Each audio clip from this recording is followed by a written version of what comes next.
Hey everybody, this is Talkative Carl back again for another discussion video. And today I've been wanting to cover this particular topic that just came to mind after the announcement about this whole X-Men 90s the I won't say revival, but just a revival of the love of that freaking show. It's like only second to the Batman the animated series as far as like the greatest TV shows, maybe not all time, but definitely up in the top tier. But in the 90s, definitely in the top two as far as the greatest TV shows for children and some adults, because it's like great storytelling.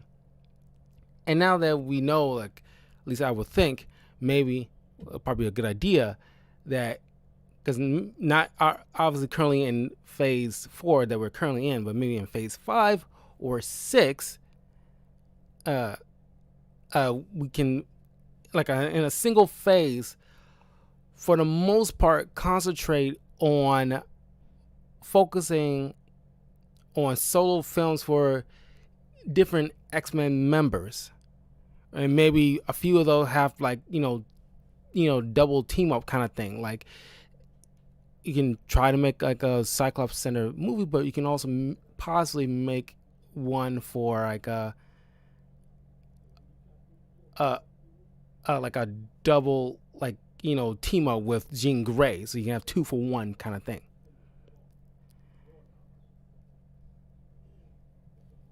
And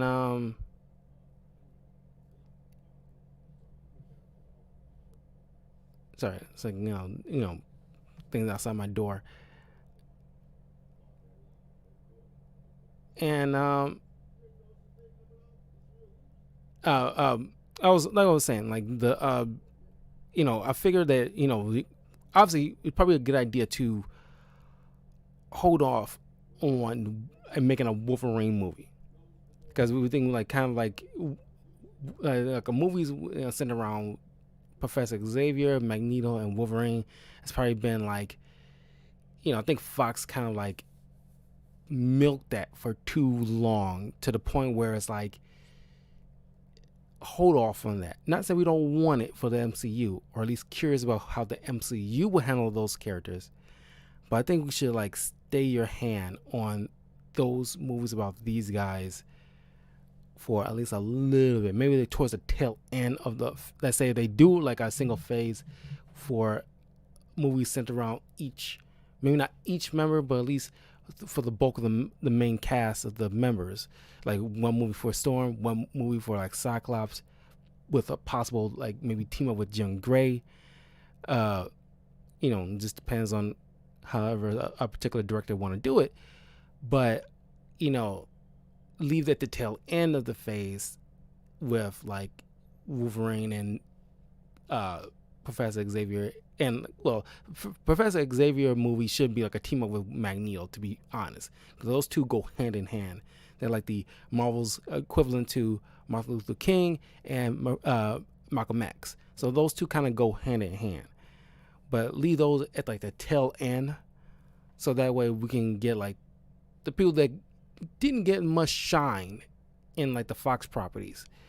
So considering that like the X-Men 90s show was the at least people's introduction to the X-Men, and so there's two variants in a way of what people are now currently acknowledge of what the X-Men is in their mindset. If you're in the comics, reading current comics, the X-Men, after the past year and a half, almost 2 years, it has a new status quo for like the X-Men that's been doing gangbusters, like, left to right. I haven't read everything, but for the most part, it's been like knocking them out of the park. Because in case you don't know, I'm going to cover it just briefly. Eventually I will cover it in like a comic book review on the channel. Speaking of which, don't forget to leave a like, comment, subscribe, all that good stuff to Talkative Carl on YouTube, Twitch, and Twitter. Follow me on my Patreon, patreon.com/talkativecarl, if you want to further support the channel. But in case you don't know, in almost 2 years ago, there after like it was not too long after the relinquishment of the X-Men from Fox to back to Marvel's care again, because Fox was letting go a lot of its stuff, so they decided to give Fantastic Four and X-Men back to Marvel to do as they please with. And so prior to that, for the longest time, you barely see in the comics any interaction with the X-Men or mutants in general, aside from maybe Scarlet Witch and Quicksilver, but even then they barely touch on if their powers is mutant oriented. And then they kind of like shoehorn in the Inhumans, trying to make them like their X-Men-y type of characters, since they didn't have access to the X-Men to tell X-Men stories. So, and that obviously didn't work. So, I mean, aside from Miss Marvel and Sky in the Agents of S.H.I.E.L.D. show, it's probably like the only two decently Inhuman made characters that the MCU has put forth. For right now, Marvel's probably not going to be touching Inhumans for a good minute, aside from maybe Kamala Khan. But since they got back the X-Men property, they did this event called Dawn of X and House of X, where Moira McTaggart, who for the longest time, especially during the 90s, was like a kind of sort of love interest to Professor Xavier, aside from Lilandra, the alien queen of the Shi'ar Empire. Because she had like a brief cameo in like the early Bryan Singer, like a brief cameo in X-Men Last Stand, but then she became a little bit more prominent in the X-Men First Class and Days of Future Past. No, not Days of Future Past, but X-Men First Class and then X-Men Apocalypse. She had a little bit more shine in that, but she was human. But the Dawn of X event and House of X retconned her to actually be a mutant, but she has a mutant ability of resurrecting herself, and every time she do so, it's kind of like resets time in a way, because it's kind of like Groundhog's Day. She had if her mutant ability, if I can put a final point on it, it's essentially Groundhog's Day with Bill Murray, or Happy Death Day if you're at a certain age. But it's kind of innate superpower. She lived a life like normal. She wasn't really aware. But then eventually, when she died, she reborn back with the same parents. But when she's birthed again, she had this prior knowledge to her past life, like the husband, children she had, and she had like a normal happy life for what you expect from an average family, or that's like a life of a person in general. But then she met up with that guy again later in her life, her second life. She has supposedly she has 11 lives with Destiny, one of an X-Men kind of sort of antagonist / anti-hero, or chaotic neutral type of mutant who has the ability to see the future, and who also is in a relationship with Mystique. And she, according to her, she has 11 lives. But after she meets up with this guy again, she understands why she fell in love with the guy. But after we live in his life, and it's like all that same kind of stuff wasn't playing out the same way with her anymore, and she decided to do new stuff and go out and stuff. But then she realized she was a mutant. She heard about Professor Xavier. She tried to go to the plane to meet him at Oxford. the plane ended up in a crash. She died, and then she, did a third life. And so this time she avoided a plane ride, and like you see where it's going. Eventually meet up with Professor Xavier, but then at first she thought he was arrogant. Then she decided to try to stop mutations and take away mutant people's powers, which she was the first to actually achieve. But then Mystique and Destiny, met up with her, stopped her, and told her, don't go against your own kind. I'll kill you now. You'll resurrect. And you get another chance at this. But again, I will find out if you try to pull this crap again. Not only I will kill you then, but I will go to find your family, kill them before you're even born, because that will cease your powers completely. But you will have only 11 lives, so you better use them. Well, at this point, she's I think it was on her 4th life at this point, and you have pretty much 7 lives left. You better use them wisely. And so now that she has 7 lives, she goes to meet Professor Xavier, telling him about all her experience about the mutant things. So she tried to do the good route with working with the X-Men, and still it ends badly for mutant kind in the future. But then she goes, with her next life, try to work with, Magneto and the Brotherhood. Then they get stopped by the X-Men and the Avengers, and then it doesn't turn out well for the mutants in the future regardless. And then she tried to work with Apocalypse, same thing, doesn't work out well. Then eventually it goes in in the Dawn of X, where it's she goes in I kind of want to do another discussion video to try to see if I can, maybe after I do a review of Dawn of X and House of X, but I kind of want to do this kind of thing if this similar motif, if somebody had resurrection powers and meet up with Martin Luther King Jr. and Malcolm X and let them know what happened in that future and how it's better, but not better as you would think it should be, despite your efforts, kind of situation. I kind of want to do that discussion video and a theory kind of, what if, or a real life what if kind of thing. But then, just to go, trying to cut the story short to get into the main thing I wanted to discuss.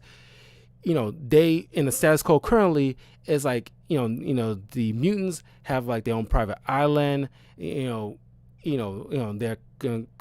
completely sovereign nation now, and they control who gets in, who gets out. They manage to utilize certain mutant characters that have healing and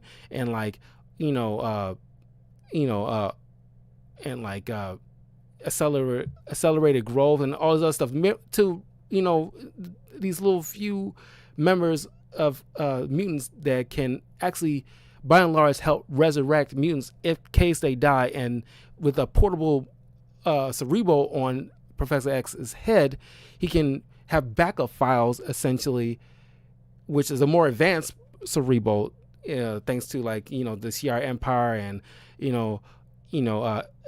Forge and all these other people that the X-Men have come to know, help form this portable cerebral helmet to have backup files of recent data of mutants, maybe a week's worth of if whatever going on in one particular week, in case Wednesday, they go on an adventure, and then up to the next following Wednesday, Professor backup files that week's worth experience. So if by after that following week, and then they go, a particular, let's say Beast goes on an adventure, and that, somehow something happens where he dies on that following Friday, Professor X has that backup file on the recent events of what transpired with Beast that up to that moment. And so he will essentially regrow, and he will have Beast again, fully grown again, Beast coming out of these pod things, and he's still the same Beast with all his, recent memories and everything like that. and so forth.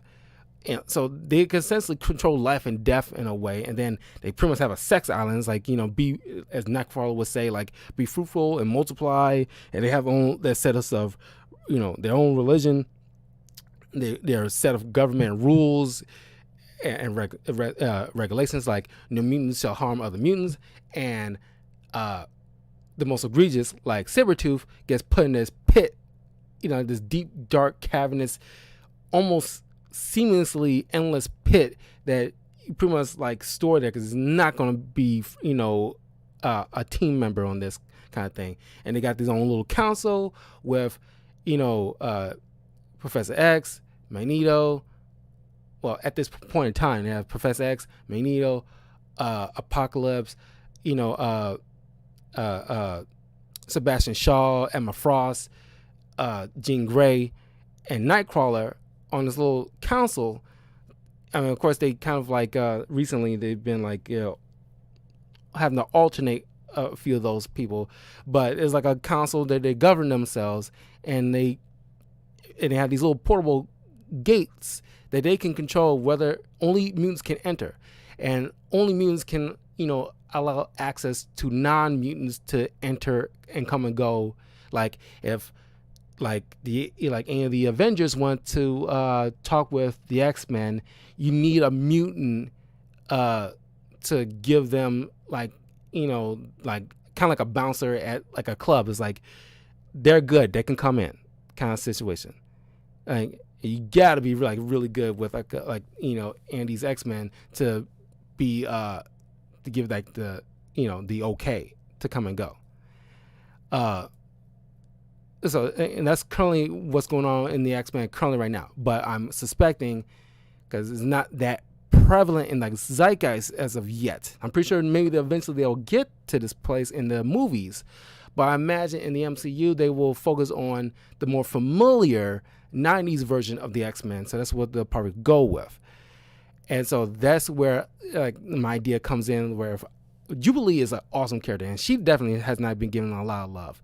You only see certain cameos of her in like some in a couple of these Fox property X-Men stuff, and it's like it's not my Jubilee, not wholeheartedly, and I want like well, obviously they can't set, they probably won't set like if they're doing whoever they'll choose to make a solo X-Men movie with. If they go with Jubilee, my thought process, well, they obviously got to make it like, if it's an MCU, it has to be modern day. But in my mindset, if you're making a good Jubilee film, you have to do like because she's like lives in she's her parents are immigrants, but she's not. She's born and raised in Beverly Hills, California. So she's Asian American. So you obviously has there's like another Asian, just like Shang-Chi.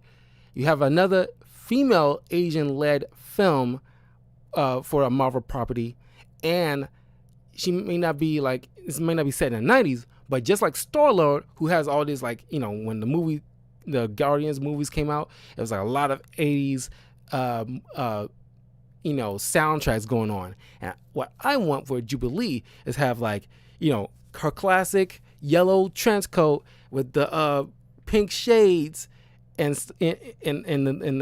gloves. Maybe not like it's not short shorts or anything like that, but kind of like short-ish jeans and stuff like that. Just her iconic outfit from the 90s X-Men movie, or not movie, but the TV show. And like, and just have her just rock that, like, or at least if you do a trailer, have like, the trailer and you see her do the slow-mo walk in her just like with her pink, put on her pink shades and just popping her collar, and just you hear 90s music. And like just like how like Star-Lord had his little like cassette player thing, and you can listen to all these 80s music that he grew up on. I imagine that Jubilee in the MCU should be a huge fan of the 90s, like everything 90s related, like making 90s references to certain movies in the 90s, like the Matrix, even though that's Warner Brothers, but the Eternals reference Superman, and so it's not really like they're not gonna be a tripping about that, like just like certain like 90s horror movies like Scream, or just 90s classic movies or TV shows like The Fresh Prince of Bel-Air. And then of course you got to have her, instead of like a cassette player, she has a Walkman that she has with her. As let's say her parents gave her that Walkman, her first gift, as they sailed into America. And because her parents died in a car crash, you can still have that. And so she's like kind of like let's say like a runaway or something like that, or at least because she was in a 90s X-Men TV show. She's found living inside a mall in Beverly Hills and found by Rogue and Psylocke and Storm. And I want her to keep that Walkman as like keepsake, that's like keeps her memory of her parents alive. And she's playing these like cool CDs of all these, let's like mixtapes of all the classic 90s songs, like pop and R&B, like NSYNC, Tearing Up My Heart, or Bye Bye Bye, even though that's in the 2000s, but I count it as like 90s still technically. And you get like other like just iconic ones. I just pulled it up just to imagine like these kind of songs playing in like the trailer or throughout the film. And it's like Boys to Men, End of the Road, Whitney Houston, I Will Always Love You, even though this probably be expensive. Gangsta's Paradise, Coolio. Let's see.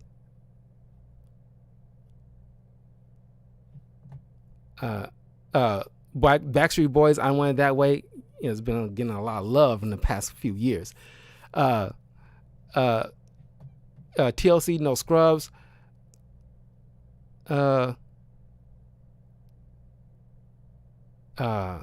else? I got like at least at least 100 at least nice. I'm just scrolling down and see which ones kind of pop to mind. Let's see. Shaggy, Bombastic, Mr. Boombastic, Lonely Fantastic. You can just hear just like rocking this while she's like trying to live inside a Beverly Hills mall, trying to survive because he didn't want to go into like she doesn't want to be stuck in the system. And like she's like obviously in her teens. And I don't know who I would cast for Jubilee, because it's got to be a few young Asian. Like I personally would have gone, if I'm directing this, I personally would choose a lesser known, either a lesser known young Asian actress that can easily play this role for a good 10 years or so, or try to get a brand new face who's like just starting out, and like this probably her first big role kind of situation. That's what I would go with, because I'm pretty sure a lot of people are like already in the MCU at this point, especially after Shang-Chi, because I would have gone with Aquafina right off the bat. But you got Spice Girls, like it's like Wannabe, Marky Mark and the Funky Bunch with Good Vibrations. We'll leave R. Kelly alone out of this, because his music pretty much tainted at this point. Will Smith songs like Summertime or Getting Jiggy with It. Belle Biv DeVoe, Poison. House of Pain, Jump Around. What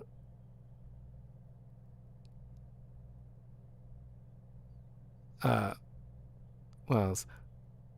can easily lose. There's a lot of classic 90s songs you can easily apply, and just there's a love for the 90s. I grew up in the 90s. We have like you like, if you watch my video that I made a few months back, cause after like a interview with Vanilla Ice, who said like the 90s was like the best decade, and I made a video as to why I agreed that the 90s was the best decade. It was prior to like the blowing up of, because we had the internet, but it was the early stages of the internet, where it's not filled with toxic trolls like it is today, and we didn't have social media like that, back then. So, it wasn't like poisoning the zeitgeist of young kids at the time. So, arguably,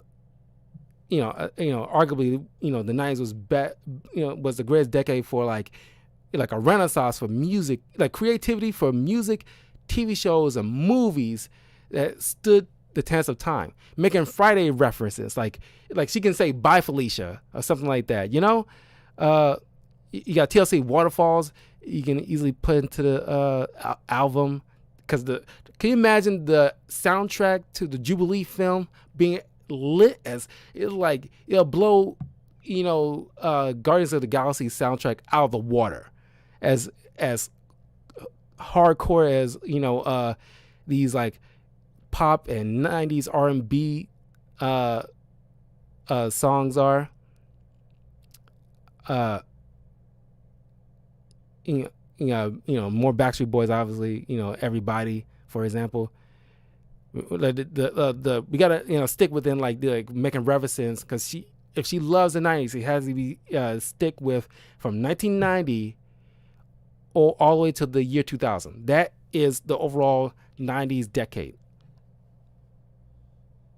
And some might argue the 2000s is like, it's like an asterisk if you count it as like a 90s thing, but it's just like, it's the last sprinkle of the 90s before it kind of veered into 2001 moving forward.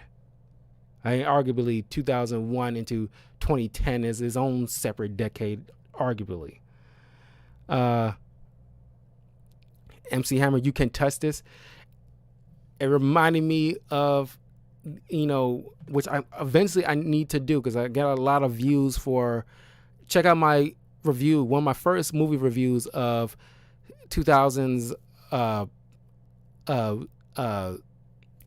Charlie's Angels, and I made a mention to how the sequel, which I eventually will get to, where there's like an awesome scene where these three women, Drew Barrymore, Lucy Liu, and Cameron Diaz, are just their characters are just helping Cameron Diaz's character move, and like she's listened to MC Hammer Can't Touch This, and like I remember as a kid clowning her, because like there's always been like that stigma of white people can't dance kind of situation back then, but I thoroughly enjoyed it. I was clowning her at first, but I thoroughly enjoyed it in that scene where those three just like come into the frame, and like you hear like they dance to the MC Hammer, and they was on rhythm, and I want to see like something like that with Jubilee. Maybe before her parents' car accident, she actually went to school, and like she went to like she's a gymnast, like a very great athletic gymnast, and like she has maybe some cool friends, maybe a couple of friends she made at the school, and like and they as they trying out for like cheerleading or gymnastics or something like that, and like the tryouts, and they play MC Hammer Can't Touch This, and you see them like doing the hammer dance, and it's just like oh, it's like and then it's like that would be great. Like that in and of itself is gonna be like a great shot just to see that. Lauryn Hill, Doo Wop, that'd be great. I know there's probably some fans of Gloria Estefan, maybe like Coming Out of the Dark, you can probably use it as more somber kind of situation. Red Hot Chili Peppers, Under the Bridge. and Hanson Umba, I forgot that was in the 90s. Uh, Blackstreet, No Diggity. Uh, almost done here. Madonna, Vogue, Mariah Carey, Fantasy. Uh, uh, and of course Britney Spears. You gotta have Britney Spears. There's at least a few Britney Spears songs. Hit Me Baby One More Time, Toxic, Oops I Did It Again, Lucky. You gotta have at least those four. And it's gonna be a big soundtrack. You gotta have like a double disc or something. But you gotta have, these kind of songs in a Jubilee film, because like she is like the quintessential look, or not maybe the look of the 90s, but she represents she represents every kid in the 90s back then. And that's why it was so important. I feel like you gotta have a official Jubilee centered story. There's so much you can easily mine from this. A kid who's orphaned, the parents died in her immigrant parents died in a car crash. Now she's like, trying to avoid from being caught and put in the system, hiding out in a mall. Her mutant powers manifest, pyrotechnic plasmoids, or AKA fireworks. But I'm gonna get to that in a moment, because you'll think it's just all fireworks or just blind people. But maybe at first that's how it might seem. But getting towards the climax, or definitely towards the end of a potential big bad for her, it's more to it than that. That's actually badass. We'll obviously avoid the whole stint in the comics where she became a vampire. It was dumb and nobody liked it, so skip that part. Never mind that. But you can have at least a couple of villains. There's these mutant hunters called M Squad that's trying to hunt her down. There's M Squad members are these it's just just any kind of mutant hunter kind of splinter group, almost like with some level of equipment to track down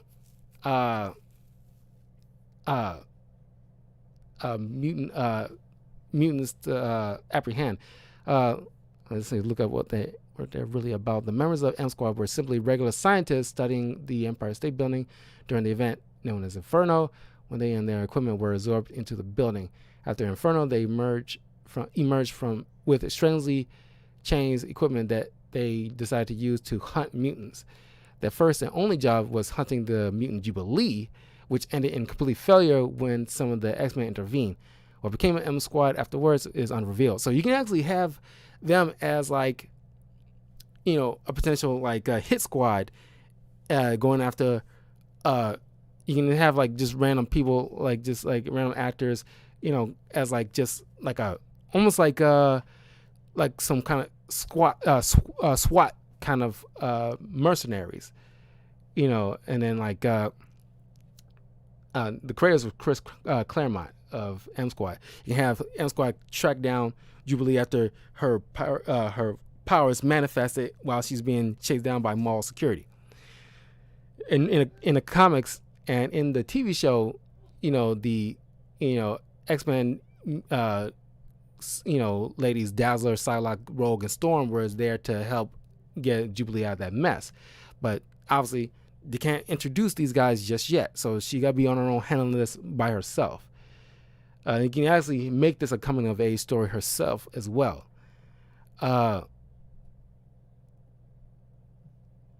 Because she was like the Robin in the show. She was kind of like the Robin to Wolverine's Batman. You know what I mean?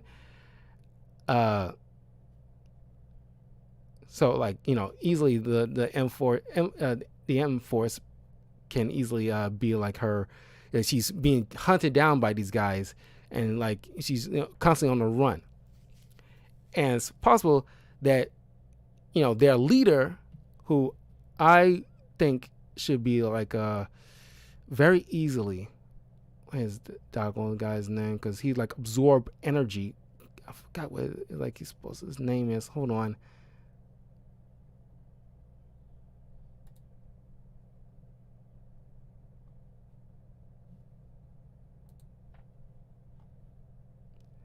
Um, shoot. Does it start with an M? I'm pretty sure it starts with an M. Doggone it. I'm so sorry. Let me find it.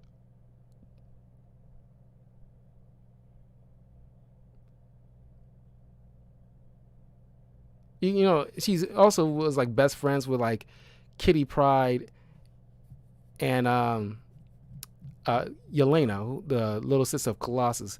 But maybe like her best friends at the school could be hinted at, or at least, you know, maybe not friends, but people she know might have gone to the same school as her might turn out to be like Kitty Pryde and Yelena. Uh, possibly. But obviously they can't be focused on, so they gotta, you know, they can't be like anybody maybe of note. But I don't know, maybe they happen to be cross paths in her school. Uh, is that doggone?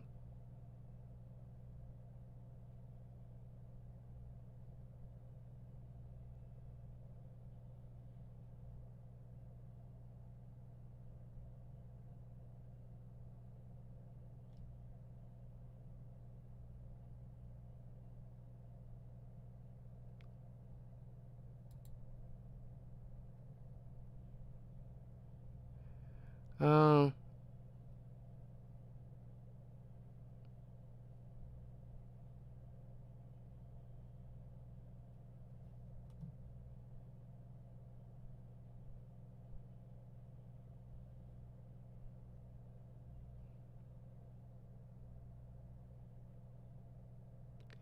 uh, shoot.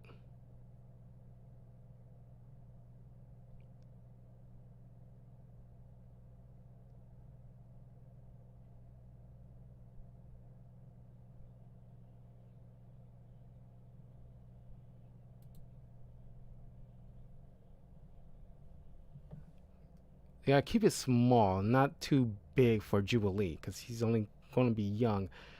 But you gotta give her some kind of threat. What is that doggone? Cause I seen him once, and then like I should have recalled his doggone name. She was like an energy sucking thing that you know, he takes, you know, he's, you know, sucks the, you know, energy and life force out of uh people, especially mutants, in order to sustain himself, to stay on the plane of it, you know, this plane of existence. Otherwise, not, you know, otherwise he'll go back to like a dark dimension uh and be tortured there. God, what is that doggone dude's name?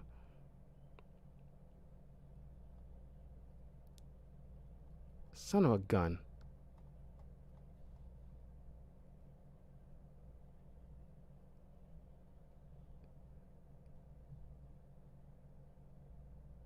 Uh,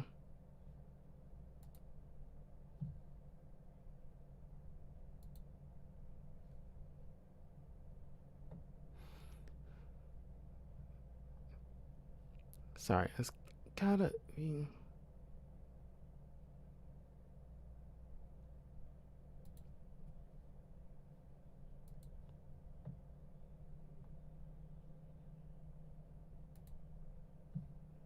Not that. Uh,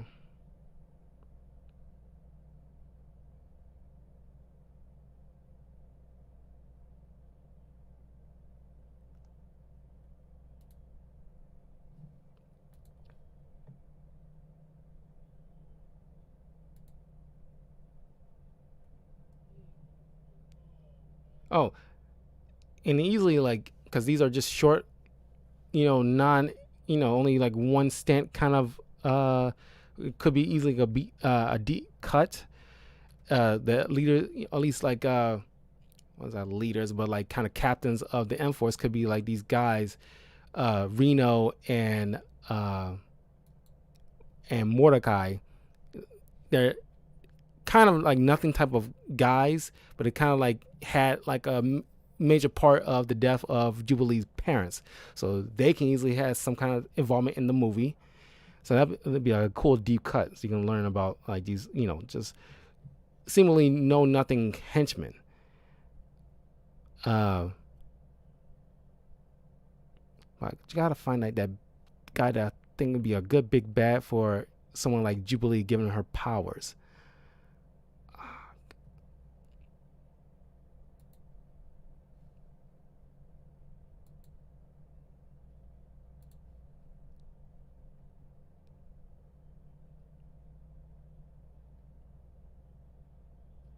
Doggone it. Emplate. There he is. There he is. His name was Emplate. Marius St. Croix. Emplate. So yeah.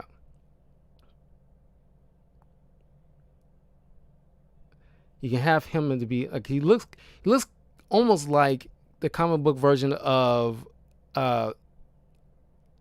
what's Mephisto's kid name? Blackheart. He almost looks like Blackheart a little bit in the face. But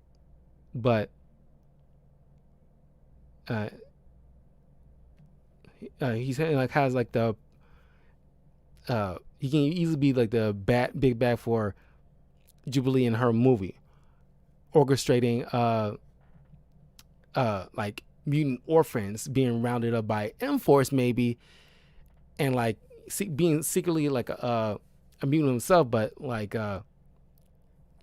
getting these humans to round up mutants, orphan mutants like Jubilee. It's kind of like maybe a play on like real world like children who has nobody to look after them and just being like either stuck in the system or trying to run away from the system and just being scooped up and used and brutalized, and kind of be like a play to that. Probably a little bit better than what Black Widow tried to do with it, but they can pretty much do the same thing and have like Emplate, being an energy siphoning leech type of dude. He has like diamond skin, well, his energy siphoning, he has the ability to siphon mutant energy from the bone marrow of mutants by way of a feeder mouse on his hands. Kind of like maybe like suction cup kind of things when he just press up against the back and just trying to siphon through the bone marrow through the spine. If he siphons a person's entire energy force from him or her, the victim dies. It is unknown how often Emplate must siphon energy force from another mutant to survive. When feeding from a victim, he cancels out their powers. He is also capable of using the powers he has siphoned. In doing so, he takes some of their attributes. After multiple feedings, he gains the power permanently, like diamond skin, because he siphons off, like at least in the comics, he siphoned off some of the power of a penance to be able to, possess durability. Psionic Detection, the ability to know various details about mutant powers and their surface thoughts and memories. This ability makes him an excellent tracker, allowing him to locate individuals by innate knowledge and seeing their psionic aura. Dimensional shifting has the ability to shift slightly outside of out of this dimension into the space between dimensions. This gives him invisibility and phasing power on somewhat limited scale. So he kind of like he can easily walk through walls and like almost appear like a ghost. So you can actually add that terror vibe off of him, which he can actually use to its fullest capabilities if he's surrounded by limited lighting or darkness, and like that kind of horror factor, which in the 90s is like a fair share of like slasher movie type of films in the 90s, like Scream. And his only weakness so far is like extra dimensional teleportation. Lack of feeding transports him to an extra dimension, though this dimension is a place of extreme torture to him, only when he has fed he is capable of escaping the pull of the dimension. But when he has not, he is automatically transported here and subjected to abuse that brings him to near death. It's due to this torture that Emplate cannot survive without the use of a respirator. So you can easily have Emplate as, to beat Emplate, Rogue has to like keep him, starve him essentially. Just to, force him back to his own dimension, and without anything to feed off of, or mutants, fresh mutants to feed off of. Maybe after a 24-hour period or so, he's like a completely weakened state, and Jubilee beats him that way. And as far as her Jubilee's powers, you can imagine it's not just fireworks we're dealing with. Jubilee is called, the technical name for it is Luma Kinetic Explosive Light Blasting. Jubilee possesses the mutant ability to generate what she calls fireworks, also known as energy plasmoids. These are essentially globules of energy that vary in power and intensity. The explosions can result in anything from a multitude of colorful sparkles capable of temporarily blinding a person to a fairly powerful detonation capable of smashing tree trunks or metal objects. Jubilee can also absorb the generated fireworks back into her own body without harm. According to Emma Frost, she has the potential to detonate matter at a subatomic level. And she has psionic shields. Jubilee's mind possesses a natural defense against telepathic detection or attack. This rendered her kind of slippery or invisible to people trying to read her mind.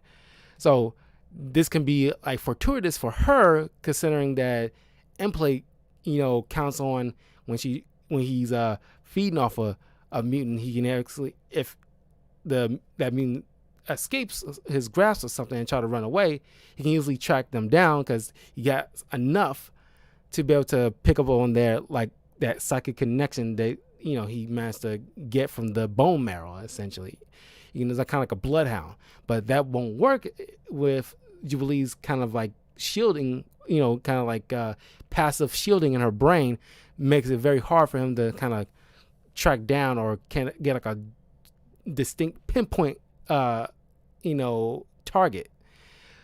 So, and of course at the beginning of the film you imagine like maybe Jubilee's powers is just like blinding people with fireworks or like doing these light displays and like trying to connect with people, but as soon as like kind of like in the first X-Men movie when like at the train station you see like Cyclops, some kid was curious and like just being generally nice and humane to this complete stranger, and he doesn't see as like a mutant, just another person. And like Cyclops just smiles because he's a cute kid, and then the parent just takes the kid and because he's just different looking, and it's like, come on, don't talk with people, and kind of situation, kind of disappointing that. And I kind of want that kind of situation with Jubilee when she's running away and like she's among let's say she runs away and she stops at like some kind of campsite with a bunch of people just barbecuing and whatnot, and she's like dazzling the kids with her energy plasmoids with the light show and everything like that. And then the people there freak out like she's a filthy mutant, and then like kind of like trying to throw stuff at her, and she has to run away kind of situation, placating to the whole being fearful of the different. And like I said, it's like you can actually work in, thanks to Shang-Chi, you can actually geniusly work in her Asian heritage, and then also work in what she loved about living in Beverly Hills, California, and then talk like, get that Beverly Hills accent in her too. And then gotta throw in mix with her, her own native tongue, Chinese dialect.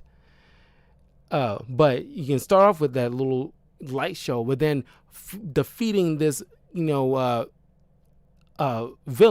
or at least some of his henchmen or something like that. You can see her, grow this big, almost like a Dragon Ball Z, solar bomb of a energy plasmoid, and just detonate it to blow up this building or whatever, what the bad guys is, to destroy this facility that's, kidnapping orphan mutant kids in order to feed a monster kind of situation. That can easily be a great Jubilee film. You can make that work, honestly. And it's like, and then of course, throughout the film, you can hear these 90s cool songs along the way. And you see her just like Star-Lord at the beginning of the film, you can hear her dancing to I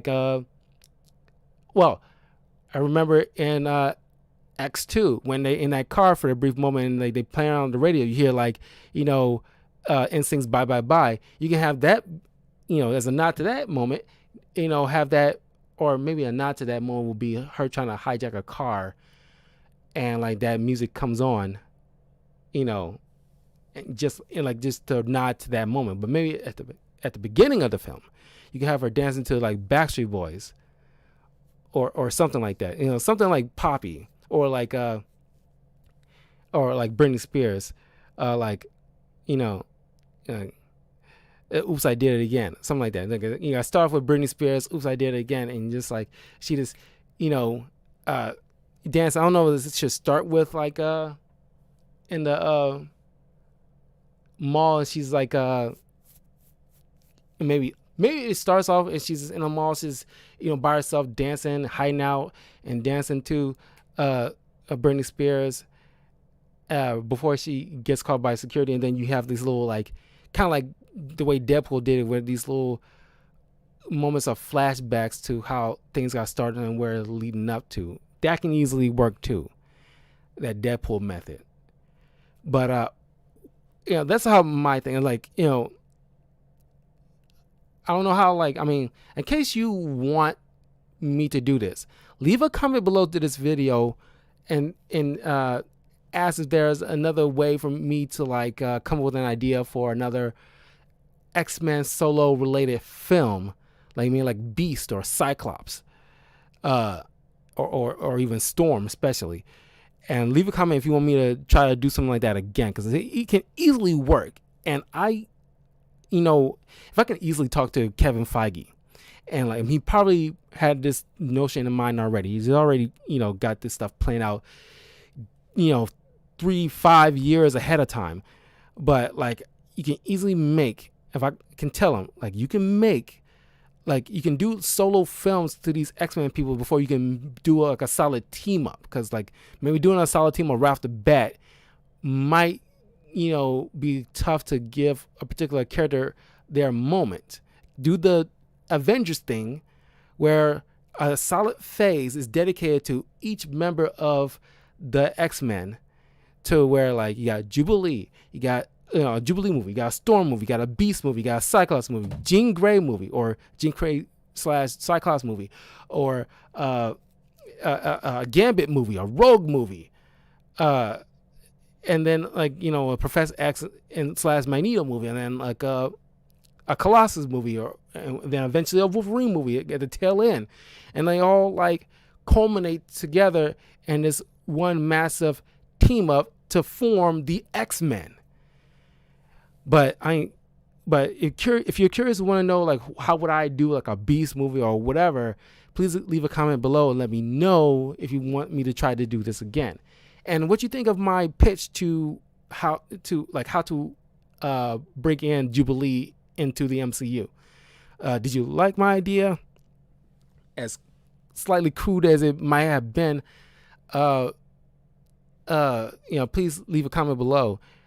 And once again, don't forget to leave a like, comment, subscribe, all the good stuff to Talkative Carl on YouTube, Twitch, and Twitter. And I will see you guys next time for another review and definitely another discussion video. This has been fun, and it's like I love Jubilee, and I think she was done dirty. Like a lot of characters was done dirty in the Fox property. Not everybody, but a fair bit.